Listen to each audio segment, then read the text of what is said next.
Alright, and on New Year's Eve, I was hanging out with my brother, and we was talking about God and everything. He went to a Bible college for a while, and he was trying to make the argument of, if God doesn't exist, what am I supposed to tell my children?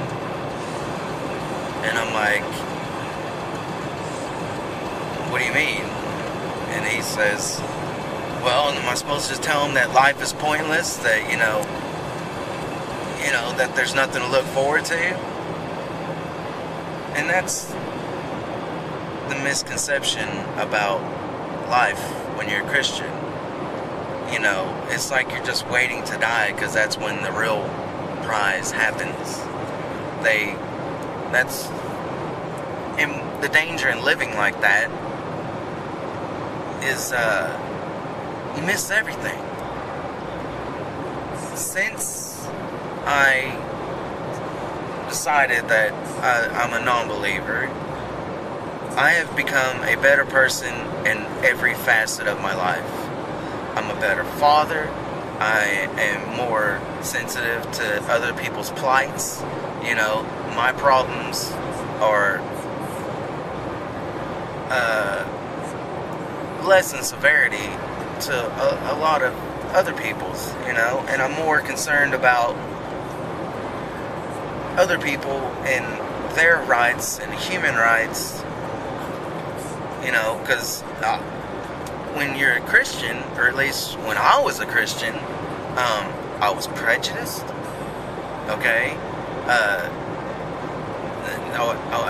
had it in it for the gays, all sorts of despicable behavior, okay? And I'm not that way anymore at all. None. I've argued with people about the damn mosque that was already freaking there. They're just revamping it, big fucking whoop. But I was trying to tell him, like, dude, you got plenty to look forward to. You spend time with your kids. You live every day with the understanding that one day that's it. And it's scary at first, because when you believe one thing and then you've come to realize it's not really true anymore, there's an adjustment period, and it takes a while to deprogram. I'm still deprogramming. And, other people that know me that are believers would call that denial. There's a lyric in a Third Eye Blind song. I can't remember which song it is right off the top of my head, but it goes, life is pointless, but what's so wrong with that?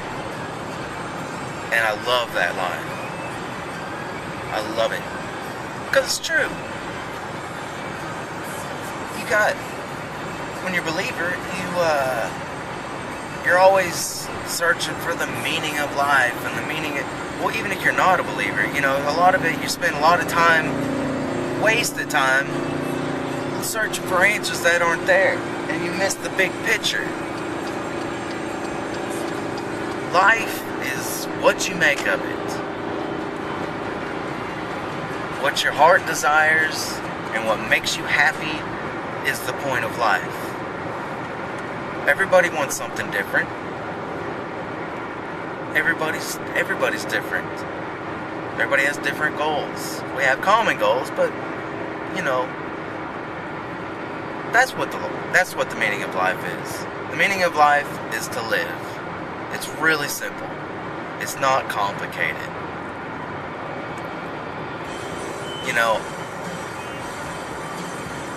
I believe in karma. I believe, if you're a shitty person, then it seems like shitty things happen to you, ultimately. Which is kind of weird coming from, someone that's not religious in any damn way. But it seems like that. I'm going through a hard time in my life right now. I'm single. and that's scary. I'm living with my dad, and that sucks, but it's just a temporary thing, but I don't think that God's punishing me or it's because I was a bad person. I just think sometimes in life, ups and downs. Right now, I'm on the downside. A year from now, I might be sitting on top of the world. You know what I mean? But I still have lots of things to be thankful for. My health is good. I have a good family. Me and my ex are getting along just fine. I'm driving her car right now. She let me swap cars with her because my truck is horrible gas mileage compared to her car. So, life ain't horrible. It's just not where I like it to be. That's just the way it goes. I'm not on the east coast of Japan wondering where my family is or where my home is or my things and what am I going to do and if I'm going to have to worry about radiation poisoning and, things of that nature. I got it good. I got a good job. Got a nice vehicle. I got a roof over my head and food in the cabinet and clothes on my back.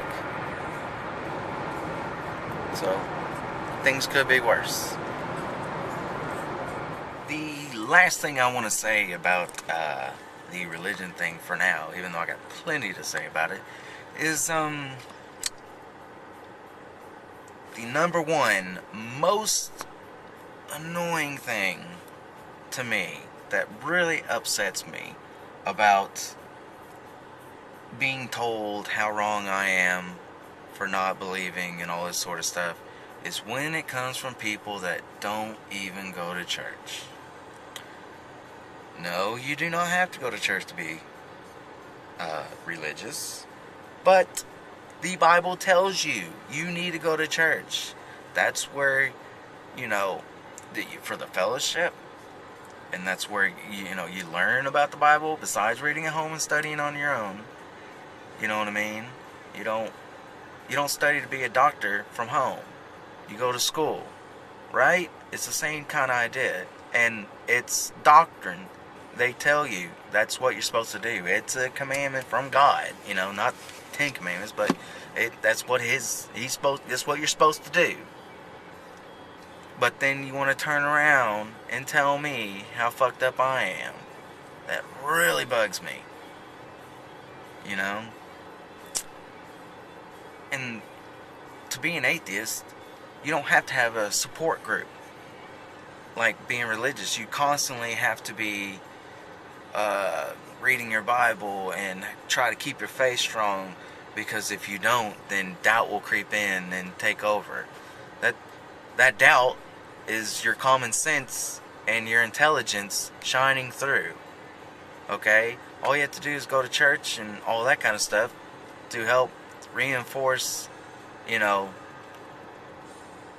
lying to yourself. Really. But yeah, that really gets under my skin. When I watch people living the way they do, they're believers, but they don't live, they don't walk in the footsteps of Jesus. They just hop on the bandwagon when it's convenient for them to justify the way they feel about stuff, to make themselves feel better. And that really upsets me, and I wish people, if they would just take a step back and think about the things they're saying, then they might have a different perspective. If they really just be true to themselves and a little bit more open-minded, then even if they do believe, maybe they wouldn't say some of the things and do the things they do to people that they currently do. And I know I'm real negative about all this sort of stuff, and it gets under my skin, and I'm not trying to be too harsh. These people aren't all bad people. It's just they're, misled and believing in dark ages beliefs. I don't know. I just ask them to pull back on the throttle a little bit, So